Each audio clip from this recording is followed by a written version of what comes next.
Confusion on your mind, what you call it? Girl, let me provide your needs. Freaky girl under the sheets. With your love when things start slowing down, I know you got me, baby. Assalamualaikum warahmatullahi wabarakatuh.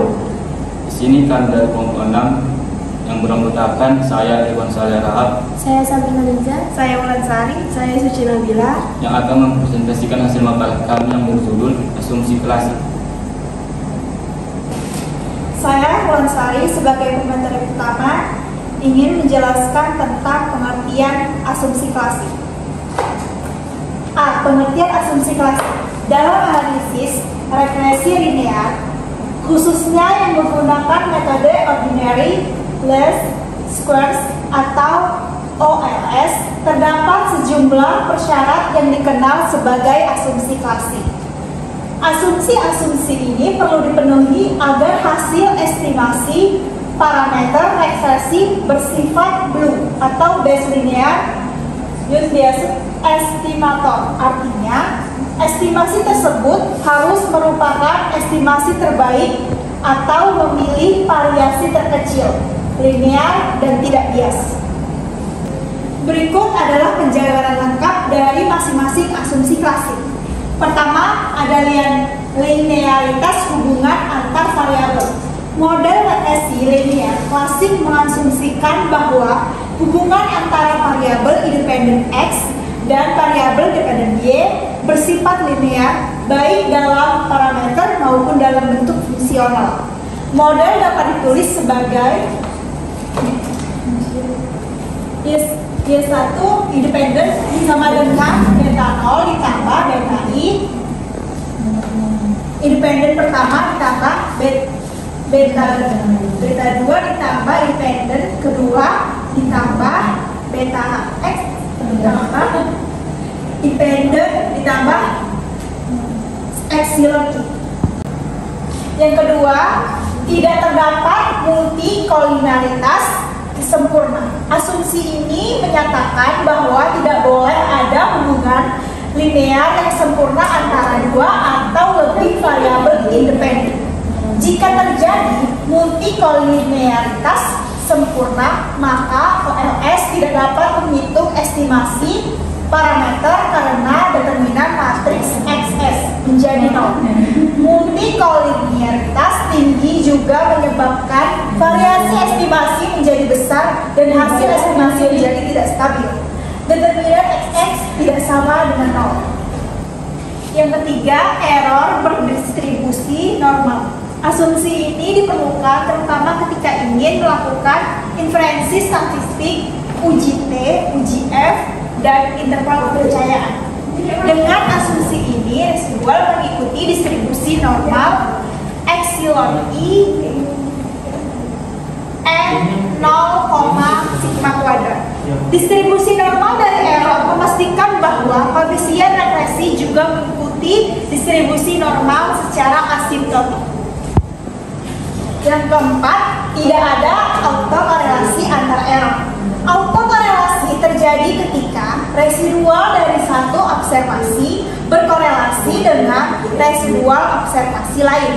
Umumnya pada data untuk waktu atau time series, asumsi ini mensyaratkan covariance epsilon I, epsilon J sama dengan 0 untuk I tidak sama dengan J. Yang kelima, nilai rata-rata error atau residual sama dengan 0. Asumsi ini menyatakan bahwa nilai harapan atau ekspektasi dari error atau residual dalam regresi adalah 0. epsilon I sama dengan 0. Yang keenam, homoskedastisitas atau kesamaan variasi error. Homoskedastisitas berarti error memiliki variasi yang konstan untuk semua nilai X. Variasi Vaporov epsilon I sama dengan sigma kuadrat. Sekian materi dari saya. Materi selanjutnya akan dibawakan oleh teman saya. Di sini saya sebagai pemateri kedua ingin menjelaskan tentang jenis-jenis asumsi klasik. Seperti yang kita ketahui, dalam analisis regresi linear, sederhana maupun berganda, terdapat beberapa asumsi penting yang disebut sebagai asumsi klasik. Asumsi Asumsi ini merupakan syarat yang harus dipenuhi agar model regresi memberikan hasil estimasi yang tepat, tidak bias, dan valid secara statistik. Berikut adalah jenis-jenis asumsi klasik. Yang pertama, ada asumsi linearitas. Asumsi linearitas menyatakan bahwa hubungan antara variabel independen dan variabel dependen harus linear dalam bentuk parameter yang artinya dapat dipresentasikan dalam bentuk garis yang lurus. Contohnya ada dalam penelitian pengaruh jumlah jam belajar terhadap nilai ujian, diasumsikan bahwa semakin banyak jam belajar, nilai ujian akan meningkat secara proporsional dalam bentuk garis lurus. Jika hubungan sebenarnya berbentuk kurva, misalnya U atau parabola, maka asumsi ini dilanggar. Contoh soalnya, seorang peneliti ingin mengetahui hubungan antara jumlah jam belajar dan nilai ujian statistik dari 10 mahasiswa. Data yang diperoleh adalah sebagai berikut. Pertanyaannya di sini, yang pertama, ujilah asumsi linearitas antara variabel X dan Y. Yang kedua, gunakan pendekatan analisis regresi sederhana dan nilai L kuadrat untuk melihat kekuatan hubungan linear. Penyelesaian di sini adalah langkah pertamanya kita menghitung regresi linear sederhana. Rumus regresi linear sederhana yaitu Y sama dengan A tambah BX dengan B N dalam kurung sigma XY dikurang dalam kurung sigma X dalam kurung sigma Y dibagi N dalam kurung sigma X pangkat 2 dikurang sigma X pangkat 2. Rumus A-nya ada sigma Y dikurang B dalam kurung sigma X per N. Di sini diketahui sigma X ada 65, sigma Y-nya ada 746, sigma XY sama dengan 5094, sigma X pangkat 2 ada 505 dan N sama dengan 10. Hitungan B-nya di sini adalah B 10 dalam kurung 594 dikurang 65 dalam kurung 746 per 10 dalam kurung 505 dikurang 65 pangkat 2 sama dengan 5.940 dikurang 48.490 per 5.050 dikurang 4.225 sama dengan 2.450 dibagi 825, hasilnya di sini 2,97. Sini kita juga akan menghitung A-nya. A 746 dikurang 2,97 dalam kurung 65 dibagi 10. 746 dikurang 193,5 dibagi 10. Kita dapat hasilnya 552,95 dibagi 10, hasilnya 55,29, sehingga persamaan regresinya Y sama dengan 55,29 ditambah 2,97S. Langkah kedua yaitu rumusnya ada R pangkat 2 sama dengan FSR per SST, atau bisa dihitung secara manual dengan rumus berikut. Setelah dihitung atau menggunakan software, diperoleh R pangkat 2 sama dengan 0,986. Kesimpulannya di sini, model regresi linear sederhana itu adalah Y sama dengan 55,29 tambah 2,97X. Yang kedua adalah nilai R pangkat 2 sebesar 0,986 menunjukkan bahwa 98,6% variasi nilai ujian dapat dijelaskan oleh jam belajar. Ini berarti hubungan linear sangat kuat sehingga asumsi linearitas terpenuhi. Selanjutnya akan dilanjutkan oleh teman saya. Sini saya sebagai pemateri ketiga yang akan menjelaskan tentang asumsi normalitas residual, yang dimana asumsi ini menyatakan bahwa residual atau selisih antara nilai sebenarnya dan nilai prediksi harus mengikuti distribusi normal. Asumsi ini penting agar kita dapat menggunakan UGT dan UGF yang mengandalkan distribusi normal untuk menarik kesimpulan inferensial. Contohnya, Dalam studi prediksi nilai ujian berdasarkan jam belajar, residual dari model regresi diharapkan menyebar simetris dan membentuk pola seperti kurva lonceng. Jika distribusinya melenceng ke kiri atau ke kanan, maka uji statistik yang dilakukan bisa menjadi tidak valid. Di sini terdapat contoh soal dari uji asumsi normalitas residual, yang dimana seorang peneliti melakukan analisis regresi linear sederhana untuk mengetahui pengaruh X atau jumlah jam belajar terhadap Y atau nilai ujian. Dari hasil analisis memperoleh residual dari 10 data observasi sebagai berikut, yang dimana residualnya negatif 2, 1, 0, negatif 1, 2, 0, negatif 2, 1, 0, 1. Yang pertama, kita harus melakukan uji asumsi normalitas residual menggunakan uji Jacques-Berat atau JB, dan simpulkan apakah residual berdistribusi normal pada tingkat signifikansi 5%. Jadi langkah-langkah rumus uji Jacques-Berat.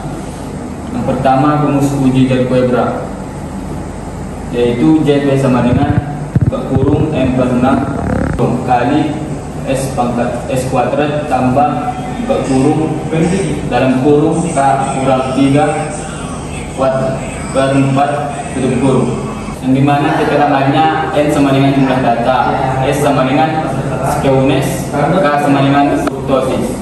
Nomor 3, hitung nilai rata-rata residual, yaitu E bar sama dengan sigma EI per N sama dengan buka kurung negatif 2 tambah 1 tambah 0 tambah negatif 1 tambah 2 tambah 0 tambah negatif 2 tambah 1 tambah 0 tambah 1 terus kurung per 10 sama dengan 0.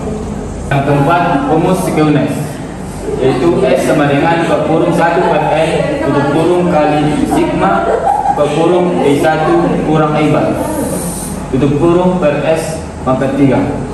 Yang kelima, rumus kurtosis, yaitu K sama dengan kurung 1 per N tutup kurung kali sigma per kurung E1 kurang E bar tutup kurung per S pangkat 4.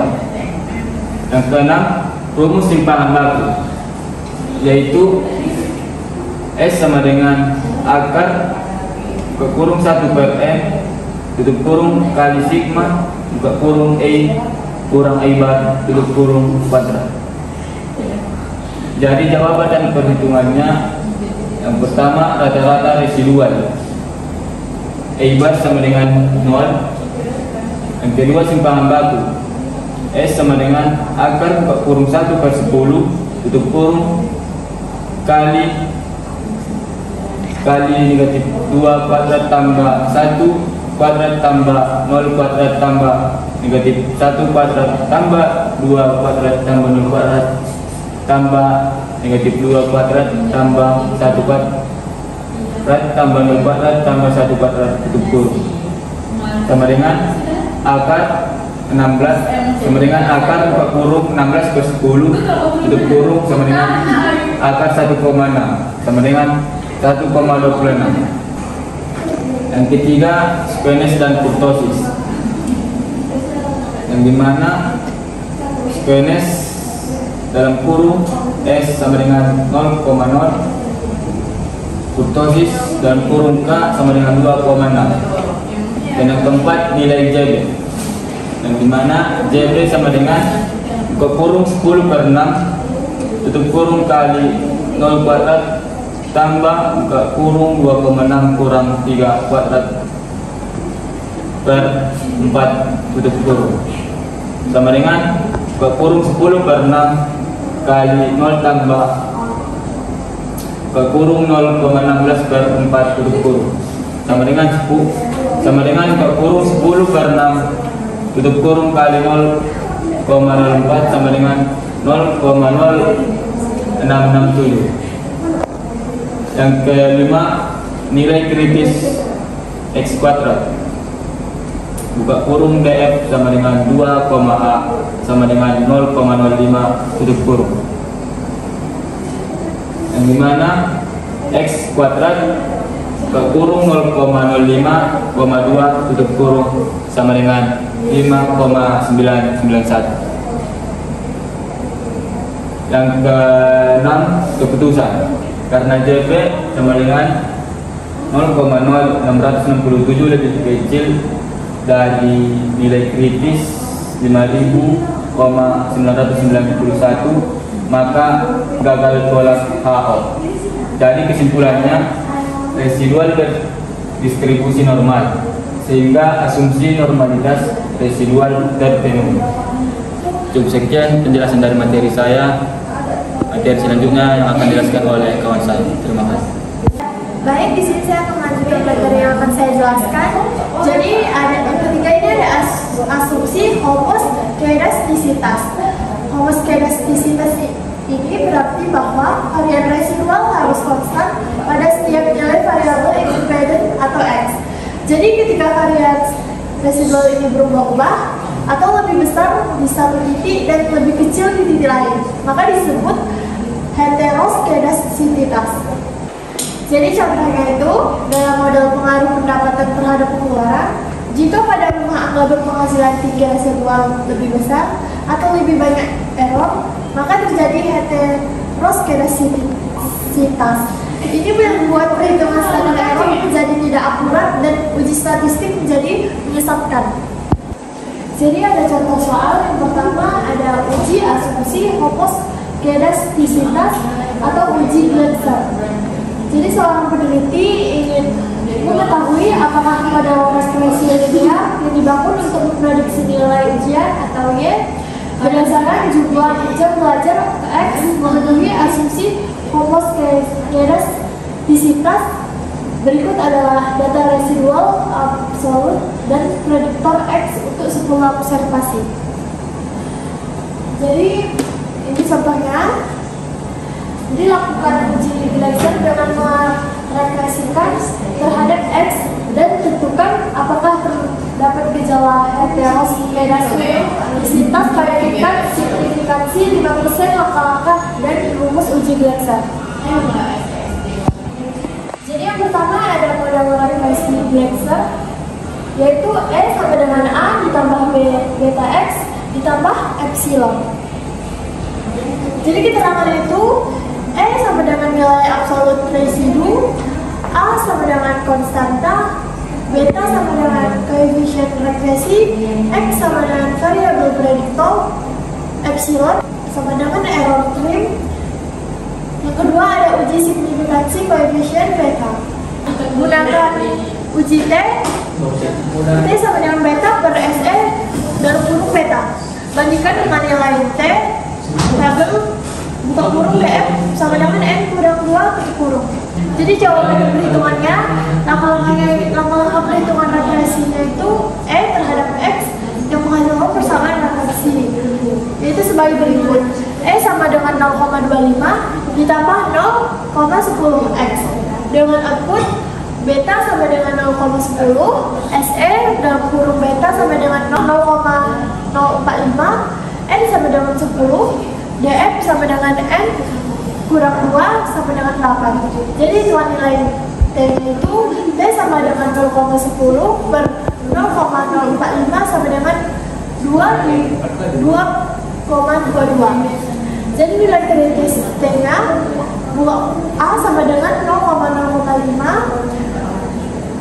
DF sama dengan 8, T 0,005, 8 sama dengan 2,306. Jadi bagian keputusan karena T dihitung 2,22 lebih kecil dari T tabel kurung 2306, maka gagal tolaknya H0.